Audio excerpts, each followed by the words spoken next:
இந்த உலகத்தில் யாருக்கு தான் ஃபுட்டுன்றது பிடிக்காது. அப்படி எக்கச்சக்கமான ஸ்ட்ரீட் ஃபுட்ஸை பற்றி தான் இந்த ஒரு வீடியோவில் எக்ஸ்ப்ளோர் பண்ணி பார்க்க போகிறோம். ஸோ இந்த ஒரு வீடியோ ஃபுட்டு பிரியர்களுக்காகவே எக்ஸ்க்ளூசிவாக உருவாக்கின வீடியோ. 5 ஸ்டார் ஹோட்டலே இல்லாத ப்ரெசன்டேஷனும் டேஸ்ட்டும் ஒரு சாதாரண ஸ்ட்ரீட் ஃபுட்டில் கிடைக்குதுன்னா அது எவ்வளோ சூப்பராக இருக்கும். ஒரு அத்தன்டிக் ஸ்ட்ரீட் ஃபுட்டு, அது மட்டும் இல்லாமல் ஒரு கம்ஃபர்டான ஸ்ட்ரீட் ஃபுட்டு, அதுவும் நைட் டைம்லலாம் ஸ்ட்ரீட் ஃபுட் சாப்பிட எக்கச்சக்கமான பேர் இந்த உலகத்தில் இருக்காங்க. ஸோ அப்படி கிரியேட்டிவிட்டியான உருவாக்குற ஸ்ட்ரீட் ஃபுட்டை பற்றி தான் இந்த ஒரு வீடியோவில் பார்க்க போகிறோம். ஸோ வாங்க டைம் மிஸ் பண்ண வீடியோக்குள்ள போகலாம். இந்த ஒரு வீடியோவில் நம்ம முதல்ல பார்க்க போகிறது நூடுல்ஸ் நைஃப் மாஸ்டர்.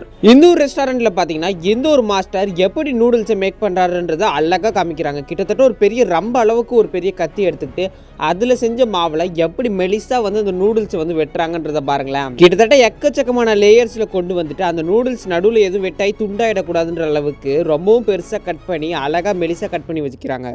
அது மட்டும் இல்லாமல் இன்னிலேருந்து பார்த்தீங்கன்னா எக்கச்சக்கமான வருஷத்துக்கு முன்னாடி பார்த்தீங்கன்னா நூடுல்ஸ் வந்து தயாராகிடுச்சு. ஸோ அப்படி இருக்கிற நூடுல்ஸ் ட்ரெடிஷ்னலான நூடுல்ஸ் வந்து பார்த்தீங்கன்னா எப்பயுமே ஒரு லாங் லாஸ்டிங்காக இருக்கும். ஸோ அப்படிப்பட்ட நூடுல்ஸை தான் எந்த ஒரு மாஸ்டர் செஃப் தயாரிச்சுக்கிட்டு இருக்கு. ஸோ நூடுல்ஸை என்ன தான் நம்ம எவ்வளோ சூப்பராக பண்ணியிருந்தாலும் அது உடையாமல் வந்து லாங் லாஸ்டிங், அதாவது இழுத்து பார்க்குறப்ப ரொம்பவும் நீட்டாக இருந்தால் தான் நம்ம சாப்பிட்றப்ப ஒரு சாட்டிஸ்ஃபைடாக நம்மளால் சாப்பிட முடியும். ஸோ அப்படி ஒரு சாட்டிஸ்ஃபேக்ஷன் வரதுக்கு தான் எந்த ஒரு செஃப் செஞ்சுக்கிட்டு இருக்காரு. ஸோ இந்த ஒரு வீடியோவில் அடுத்து ரெண்டாவதாக பார்க்க போகிறது பைனாப்பிள் பீலிங் மார்வல். அதாவது ஒரு பைனாப்பிளை நம்ம இது வரைக்கும் கத்தியால் செதுக்கி பார்த்துருப்போம். ஸோ இதுக்காகவே ஒரு மிஷின் வச்சு இந்த மிஷினையும் மேலே ஒருத்தர் மேனுவலாக ஒர்க் பண்ணி அந்த ஒரு மிஷின்லேருந்து அந்த ஒரு பைனாப்பிளை நம்மளுக்கு கொடுக்குற விதம் இருக்குது. அப்பா வேறு லெவல்.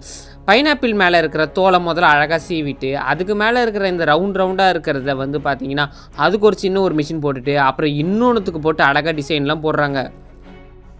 இதில் என்னடா பெரிய விஷயம், அழகாக என்கிட்ட கொடுத்தா கூட தான் நானும் கட் பண்ணுவேன் அப்படின்வாங்க. ஆனால் இது ஸ்ட்ரீட் ஃபுட் வெண்டார்ஸ்க்கு தான் தெரியும். ஏன்னா அவங்க டெய்லியுமே இந்த மாதிரி வெட்டி அவங்களுக்கு ஒரு பெரிய பழக்கமே இருக்குது. ஸோ இந்த மாதிரி ஆளுங்கள்ட்டெல்லாம் பைனாப்பிளை கொடுத்தீங்கன்னா அழகாக செதுக்கி தருவாங்க. இந்த வீடியோவில் அடுத்து நம்ம மூணாவதாக பார்க்க போகிறது ஸ்ட்ரீட் குக்குடு வித் லாவா. அதாவது இந்த ஒரு மீட் மேலே எவ்வளோ பெரிய ஒரு ஹாட்டான ஒரு மெட்டீரியலை ஊற்றுறாங்க பார்த்தீங்களா. அது ஒன்றும் மெட்டீரியலாக இல்லைங்க, அந்த இரும்பு தான். அந்த இரும்பு நல்லா கொதிக்க அப்படியே இந்த வல்கானோக்கிலேருந்து வர எரிக்குழம்பு மாதிரி எடுத்து அந்த ஒரு மீட் மேலே வைக்கிறாங்க. ஸோ அப்படிப்பட்ட அந்த ஒரு தீ குழம்புல அந்த ஒரு மீட் வெந்துடும். ஸோ அதுக்கப்புறமா தான் எடுத்து அவங்க டேஸ்ட் பண்ணுவாங்க. ஸோ இது வந்து ஒரு நியூ மெத்தட் ஆஃப் குக்கிங் தான். பார்க்கவும் ரொம்ப அழகாக சாட்டிஸ்ஃபேக்ஷன் லெவல் வேறு லெவலில் இருக்கும். ஸோ ஆனால் இது சாப்பிட்றது நல்லதாக கெட்டதான்னு பார்த்தீங்கன்னா அதாவது ஒரு 30 to 40% தான் நல்லது. ஸோ இந்த மாதிரி நீங்கள் சாப்பிட்றது மூலமாக அது வேறு மாதிரியான எஃபெக்ட்ஸ் எல்லாம் தரும்னு சொல்லி சில சயின்டிஸ்ட் சொல்கிறாங்க. ஏன்னா நார்மலாக நம்ம அதை வேக வச்சு அதை கொதிக்க வச்சு அதுக்கப்புறம் நம்ம சில ஸ்பைசஸ்லாம் போட்டு சாப்பிட்றது வேறு. இந்த லாவாவை அப்படியே போட்டு ரொம்ப ஹீட்டை ஒரே நேரத்தில் டக்குன்னு கொடுக்கறதுனால அதோட எஃபெக்ட் வந்து வேறு லெவலில் இருக்கும். ஸோ அந்த மாதிரி சாப்பிட்றது வந்து கொஞ்சம் அவாய்ட் பண்ணிக்கலாம் அப்படின்றாங்க. அடுத்ததாக இந்த ஒரு வீடியோவில் நம்ம நாலாவதாக பார்க்க போகிறது எனக்கு ரொம்ப பிடிச்ச பேன் கேக். சாரிங்க, பேசிகிட்டு இருக்க போய் ரொம்பவே நாக்கு ஊறிடுச்சு. அதான் ரொம்ப நாள் கழிச்சு வேறு பார்க்குறேன்னா. இந்த ஒரு பேன் கேக் நிறைய பேர் பார்த்துருப்பீங்க, நிறைய பேர் சாப்பிட கூட செஞ்சுருப்பீங்க. ஸோ அவ்வளோ டேஸ்ட்டான பேன் கேக்கை எவ்வளோ அளவு சூப்பராக மேக் பண்ணுறாங்கன்னு பார்த்தீங்களா. அந்த மாவை அழகாக அந்த டேபிளில் சமமாக ஊற்றி அதுக்கப்புறம் அதை ரோஸ்ட் பண்ணி அது திருப்புறப்ப அந்த கோல்டன் ப்ரௌன் கலரில் வரப்போ அது பார்க்குறப்ப ரொம்பவும் சூப்பரான ஒரு சாட்டிஸ்ஃபேக்ஷன் லெவலில் இருக்குது. ஸோ இந்த பேன் கேக்கை நம்ம வீட்டில் செய்கிறப்பையும் டேஸ்ட்டு செம்மையாக தான் இருக்கும். ஸோ இந்த மாதிரி பேன் கேக்கை செஞ்சு நடுவில் ஒரு க்ரீமை வச்சு அதுக்கு மேலே சில டாப்பிங்ஸ்லாம் போட்டு ரெண்டு பேன் கேக்கை ஒன்றா சேர்த்து அது அப்படியே வாயில் வைக்கிறப்ப தொண்டைக்குள்ளே கொஞ்சம் எச்சி முழுங்கிறப்ப அந்த டேஸ்ட் இருக்கே எப்பா கொன்னுடும் வேறு லெவல். அடுத்ததான் இந்த ஒரு வீடியோவில் நம்ம அஞ்சாவதாக பார்க்கும்போது டக்காஷிமிகா டிலைட்ஸ் அப்படின்ற இந்த ஒரு ஸ்வீட்டான க்ரன்ச்சியான விஷயத்தை மோஸ்ட்லி ஜப்பான் சைனாக்காரங்க பார்த்துருப்பீங்க. ஸோ இதை சாப்பிட்ருந்தீங்கன்னா மறக்காம கீழே கமெண்ட்டில் சொல்லுங்கள் எப்படி இருக்கும்னு இதோட டேஸ்ட்டு. ஸோ இது வரைக்கும் இதை பற்றி நான் கேள்விப்பட்ட வரைக்கும் என்ன சொல்கிறாங்கன்னா இது வந்து ஒரு ஸ்வீட்டான க்ரன்ச்சியான பீனட்ஸ்லாம் போட்ட ஒரு ஸ்வீட் சேவரி அப்படின்றாங்க. இது சாப்பிட ரொம்பவுமே நல்லாயிருக்கும் அது மாதிரி சொல்கிறாங்க. ஸோ ஆனஸ்ட்டாக சொல்லணுன்னா நான் இது வரைக்கும் சாப்பிட்டதில்லை. ஆனால் இவங்களை பற்றி நிறையா கேள்விப்பட்டதப்போ இந்த ஒரு ஸ்வீட் சேவரி வந்து பார்த்திங்கன்னா ரொம்பவுமே ஒரு கிறிஸ்பியான ஒரு இனிப்பு சம்மந்தமான ஒரு விஷயம் அப்படின்னு தெரியுது. அது மட்டும் இல்லாமல் இதோட மேக்கிங் ப்ராசஸ் எல்லாம் ரொம்பவுமே பயங்கரமாக இருந்தது. ஸோ நீங்களுமே பாருங்களேன், நான் ஆச்சரியப்பட்டதில் நீங்களும் ஆச்சரியப்படணும், அந்த மாதிரியான ஒரு விஷயந்தான். ஸோ இதோட ப்ராசஸ் கிட்டத்தட்ட 2 ஹவர்ஸ்க்கு மேலே ஆகுன்றாங்க. ஸோ நீங்களுமே பாருங்களேன், இது ஏதோ பார்க்குறப்ப ஒரு சின்ன ஓட்டைக்குள்ளே மாவை ஊற்றி அதுக்கு மேலே ஏதோ ஒரு பன்னு வைக்கிறாங்க.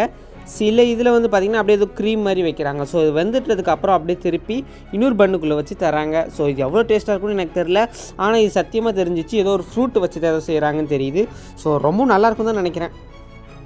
ஸோ அடுத்து நம்ம ஆறாவதாக பார்க்க போகிறது தி வாட்டர் மிலன் பீஸா. இந்த வாட்டர் மிலன் கட் பண்ணுற ஸ்டைலை பாருங்களேன். ஸ்ட்ரீட் ஃபுட் வெண்டார்ஸு செம்மையாக கட் பண்ணுறாங்களே. இது பார்க்குறப்ப எப்படா ஒரு செகண்ட் போச்சுனாலும் அவங்களோட கை வெட்டிக்கும். ஸோ அப்படி இல்லைன்னா என்ன ஷேப்பே மாறிடும். எப்படி இருந்தாலும் அவங்க எவ்வளோ அழகாக, அதாவது செகண்ட்ஸில் வந்து பார்த்தீங்கன்னா அந்த ஒரு வாட்டர் மிலானை எவ்வளோ சூப்பராக கட் பண்ணுறாங்க பாருங்கள். எங்கிட்டெல்லாம் கொடுத்தா கிட்டத்தட்ட 2-3 மணி நேரம் ஆகிடும். ஆனால் வாட்டர் மிலான் ஒழுங்காகவே கட் பண்ண முடியாது. சுத்தமாக நான் சொதப்பிடுவேன். ஸோ இவங்க வெட்டுற ஸ்டைல் அண்டு அந்த ஒர்க்கை பாருங்களேன், வேறு லெவலாக இருக்குது. இந்த வீடியோ சின்ன பசங்க யாராவது பார்த்துருந்தீங்கன்னா நானும் இதே மாதிரி வெட்ட போகிறேன்னு சொல்லி கையை வெட்டிக்காதீங்க. ஸோ ட்ரை பண்ணுறப்ப பக்கத்தில் பெரியவங்களை வச்சு ட்ரை பண்ணுங்கள், ரொம்ப சேஃப். ஏன்னா வாட்டர் மிலான்றது குழந்தைங்கலேருந்து பெரியவங்க வரைக்கும் ரொம்பவுமே பிடிக்கும். ஸோ சாப்பிடவும் நல்லாயிருக்கும், அதே சமயம் அது வெட்டுறப்பையும் ரொம்ப சாட்டிஸ்ஃபேக்ஷனாக இருக்கும். ஸோ ஜாக்கிரதையாக பண்ணுங்கள். அடுத்ததாக இந்த ஒரு வீடியோவில் நம்ம 7ஆவதாக பார்க்க போகிறது தி சாப்பிங் மாஸ்டர். அதாவது எந்த ஒரு சாப் பண்ணுற ஒரு மாஸ்டரை பாருங்களேன். இவர் பெரிய மாஸ்டர் செஃப். இந்த உலகத்தில் கின்னஸ் ரெக்கார்டு வாங்கினவரெலாம் கிடையாதுங்க. ரேண்டமாக வீடியோ எடுக்கிறப்ப கண்ணில் மாட்டினவர் தான் இந்த ஒரு ஆள். ஸோ இந்த ஒரு நபர் என்ன பண்ணுறாருன்னு பார்த்தீங்கன்னா, ஒரு அழகான ஒரு ஜெல்லி ஃபிஷ். இது வந்து ஜெல்லி ஃபிஷ்ஷுன்னு தெரில, ஆனால் இது சைனா, ஜப்பான் அந்த மாதிரியான இடத்துல தான் எடுக்கிறாங்க. ஸோ அதை எவ்வளோ அழகாக மெல்லிஸாக வெட்டுறாங்க பாருங்களேன். அப்படியே இது பார்க்குறப்ப அந்த கோஸ் அப்படியே உறிஞ்சி வரும் பார்த்துருக்கீங்களா, இந்த முட்டை கோஸ் சொல்லுவாங்க, அது எவ்வளோ உறிஞ்சி விழுற மாதிரி அதே மாதிரி அழகாக இவர் வெட்டுறாரு. கொஞ்சம் கூட இவர் மிஸ் ஆகி இன்னும் வேறு ஏதாவது யோசிச்சாருன்னா கூட இவரோட கையில் செதிலாக ஆகிடும். அடுத்ததாக இந்த ஒரு வீடியோ நம்ம 8ஆவதாக பார்க்க போது ஷவர்மா பிளிஸ்.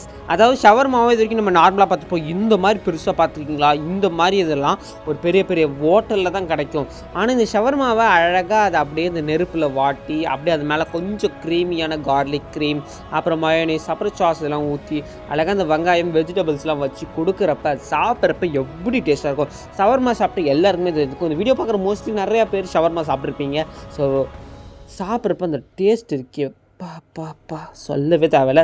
ஸோ இந்த பையன் சாப்பிட்றத பார்த்து எனக்கே டெம்ட் ஆகுது. நானே போய் சாயந்தரம் ஒரு ஷவர்மா வாங்கி சாப்பிடணும் போல். ஸோ அப்படி இருக்குது எனக்கு. ஷவர்மா லவர்ஸ் யாராக இருந்தீங்கன்னா ரெட் கலர் கமெண்ட் பண்ணுங்கள். அடுத்ததான் இந்த ஒரு வீடியோவில் எக்ஸ்ட்ராவாக ஒன்று பார்க்க போகிறோம். அதாவது நூடுல்ஸ் கிராஃப்ட். அதாவது ஒரு பெரிய கொதிக்கிற நூடுல்ஸை பெரிய பெரிய ஹோட்டலில் எப்படி பண்ணுறாங்கன்னு பாருங்கள்.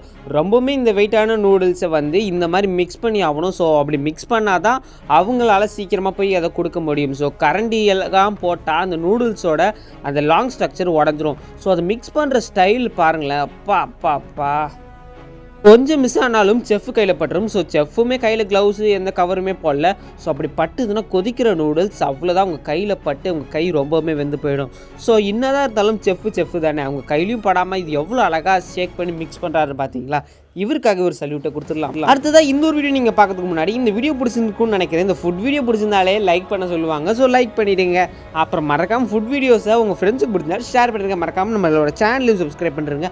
அப்போ தான் நாங்கள் போடுற அடுத்து இன்ஃபர்மேட்டிவ் மற்றும் ஒரு என்டர்டைன்மெண்ட்டான வீடியோ உங்களை வந்து சேரும். ஸோ இன்னொரு சூப்பரான வீடியோவில் பார்க்கலாமா. Tata bye bye see you. சாரிங்க, இது ஒன்றும் வீடியோலாம் கிடையாது. இது சும்மா நான் சொன்ன ஒரு ஹிண்ட், அவ்வளோதான். இந்த வீடியோ என்னென்னு தெரிஞ்சதுன்னா மறக்காமல் கீழே கமெண்ட்டில் சொல்லுங்கள். டாட்டா.